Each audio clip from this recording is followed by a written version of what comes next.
संसद की नई इमारत में भाजपा सांसद रमेश बिधूड़ी ने बसपा सांसद कुंवर दानिश अली के लिए जिन शब्दों का इस्तेमाल किया है वे अक्षम्य है और बताता है कि भाजपा का विचार कैसे है, उसकी सोच क्या है। भारत के संसदीय इतिहास में इस तरह के शब्दों का इस्तेमाल नहीं किया गया होगा। दुर्भाग्यपूर्ण यह है कि जब रमेश बिधूड़ी मर्यादित भाषा बोल रहे थे तब भाजपा सांसद रविशंकर प्रसाद और डॉक्टर हर्षवर्धन हंस रहे थे। वो किस बात पर हंस रहे थे आप समझ सकते हैं। हालांकि फजीहत के बाद दोनों सांसदों ने इससे पल्ला झाड़ लिया और कहा कि वे अमर्यादित भाषा का समर्थन नहीं करते। जब हंस रहे थे तब क्या कर रहे थे। वहीं केंद्रीय मंत्री राजनाथ सिंह ने रमेश बिधूड़ी के आतंकवादी वाले आपत्तिजनक बयान को लेकर माफ़ी मांगी है, लेकिन क्या माफ़ी मांग लेना ही काफ़ी है? जो कुछ रमेश बिधूड़ी ने कहा, क्या उसके लिए माफ़ी ही काफ़ी है? कल्पना करें कि इस तरह की आपत्तिजनक भाषा किसी दूसरे दल के नेता ने बोली होती और ख़ासतौर से किसी मुस्लिम नेता ने बोली होती तो क्या माफ़ी तक ही बात सीमित रहती? याद कीजिए, राहुल गांधी ने तो संसद से बाहर मोदी सरनेम को लेकर कुछ बोल दिया था, उनकी सदस्यता रद्द कर दी गई थी। ऐसा नहीं है कि रमेश बिधूड़ी का नाम पहली बार किसी विवाद के सिलसिले में सामने आया है। साल 2017 में उन्होंने कांग्रेस पर हमला करने के लिए सोनिया गांधी के इतावली मूल का मुद्दा उठाया था। मथुरा में उन्होंने एक जनसभा के दौरान कहा था, इटली में ऐसे संस्कार नहीं होते होंगे कि शादी के 5-7 महीने बाद पोता पोती भी आ जाए। हालांकि बिधूड़ी ने आरोपों से इनकार कर दिया था। इससे पिछली बार महिला सांसदों ने स्पीकर के पास जाकर उनके कथित बर्ताव को लेकर शिकायत की थी। 4 अगस्त 2015 को रंजीत रंजन, सुष्मिता देव, अर्पिता घोष ने बिधूड़ी पर अभद्र और अमर्यादित भाषा के इस्तेमाल का आरोप लगाया था। हालांकि बिधूड़ी ने तब भी उनके आरोपों से इनकार कर दिया था। भाजपा नेता नफरत से भरे ये सांसद कितनी आसानी से ऐसे आपत्तिजनक शब्दों का इस्तेमाल कर ले रहे हैं, ये सोचने की बात है। इनके पीछे कौन है, कौन इनको इतनी हिम्मत देता है? भाजपा सांसद ने जो कुछ कहा ये बताने के लिए पर्याप्त है कि उनके विचारों में, दिलों में कितनी कटुता और घृणा भरी हुई है। ये कटुता और घृणा संसद के बाहर भी भाजपा नेताओं में देखी जा सकती है। केंद्रीय मंत्री अनुराग ठाकुर, भाजपा सांसद परवेश शर्मा और कपिल मिश्रा कटुता और घृणित भाषा का इस्तेमाल कर चुके हैं। उनके खिलाफ भाजपा आला कमान ने कोई कार्रवाई आज तक नहीं की, आगे भी नहीं की जाएगी, ऐसी उम्मीद रखिए। यहाँ तक कि कोई चेतावनी भी नहीं दी गई। भाजपा और संघ परिवार के चुटभुइये नेता तो आए दिन नफरती बातें करते रहते हैं। इससे विदेशों में भारत की छवि को बहुत नुकसान हुआ है। इस बात का अंदाज़ा शायद भाजपा आला कमान को नहीं है, लेकिन वोटों के लालच में भाजपा इसकी अनदेखी करती रही।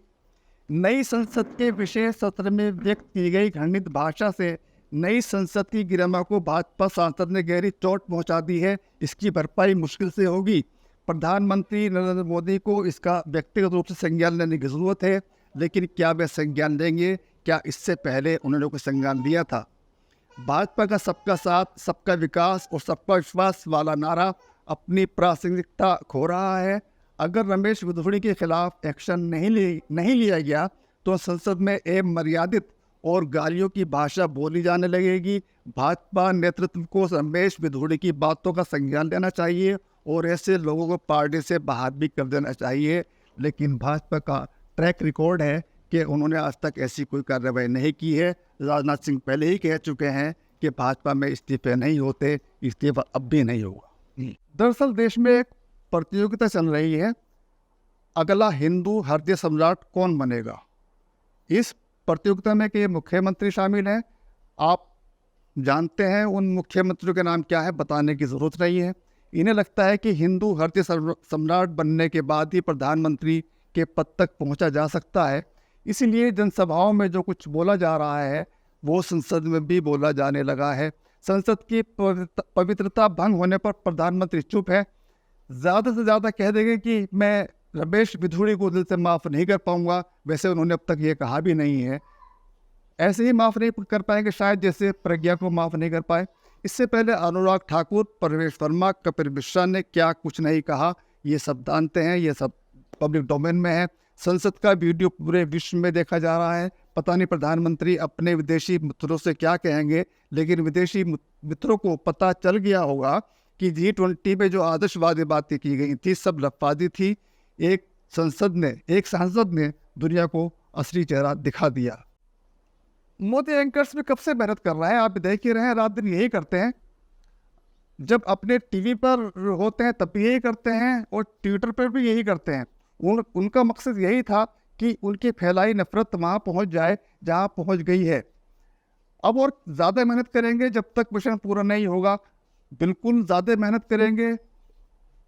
समर्पित कार्यकर्ता है, एक समर्पित कार्यकर्ता ही मुस्तैदी से काम करता है। जश्न मन रहा होगा, मेहनत रंग लाई, शाबाशी का फ़ोन भी पहुंच गया होगा, जल्दी इनाम भी मिलेगा।